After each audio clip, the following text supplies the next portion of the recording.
Let's welcome Tina. Good afternoon, everyone. My name is Tina. Before I start the presentation, I want to show you a picture. This has been a hot topic recently and has been given massive news coverage. Though we might be bored of seeing this news every single day, the issue behind it could be quite worthy of our attention. Shiori Ito, who was included in Time 100 Most Influential People in 2020, was said to be the heroine of the long-standing sexual issue in Japanese society. I'll tell you how strong and how respectable a person she is in the following few minutes. Here's the outline of today's presentation. Firstly, I'll briefly introduce Shiori Ito to you. Secondly, I'll talk about the condition of sexual issue in Japanese society nowadays. Thirdly, I'll give you some knowledge about what happened to Shiori. Finally, I'll share my reflections with you. Born in 1989, Shiori is a Japanese media worker. She once studied in the USA majoring journalism and photography. Graduating from a prestigious college, she could have had a smooth life if it had not been for this dreadful incident. She underwent a sexual assault after going back to Japan in 2015. Rather than submit to the humiliation, she decided to speak out, which made her become the first female who dared to expose the sexual crimes as a victim in Japanese history. She was also said to be the keyman of Me Too movement in Japan. Though having become one of the most developed countries around the world, sexual issues still exist in Japan silently and are still a serious problem. But according to the BBC survey on the number of reports of sexual problems, for every 1 million people, 510 reported in the UK. However, for the same number of people in Japan, only 10 reported. This may indicate that the sexual problems are not less severe in Japan, but the fact is just the opposite. This has something to do with the traditional Japanese values.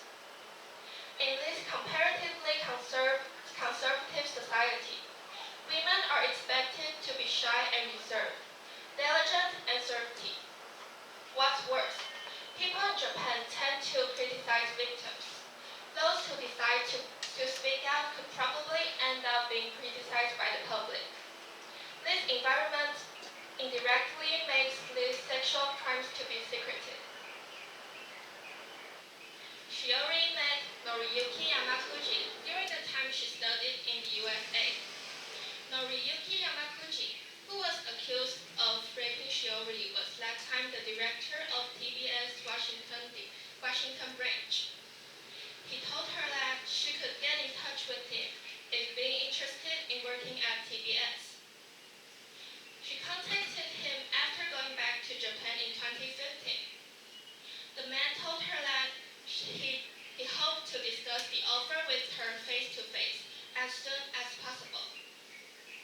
However, what happened that night was just out of Shiori's expectation. The man dosed her with drugs, driving her to a hotel, and did the scary thing after Shiori lost consciousness. Unlike others who decide to be silent, she buckled up her courage, deciding to bring what she had gone through to light.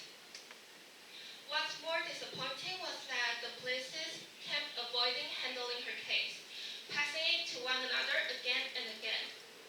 She had to recall the memories and state it again whenever the case being transferred. This turned out to be the second time harm to her. Due to the outdated laws and lack of awareness toward this kind of crimes, the prosecutor made a sanction of non-prosecution of her case in 2016.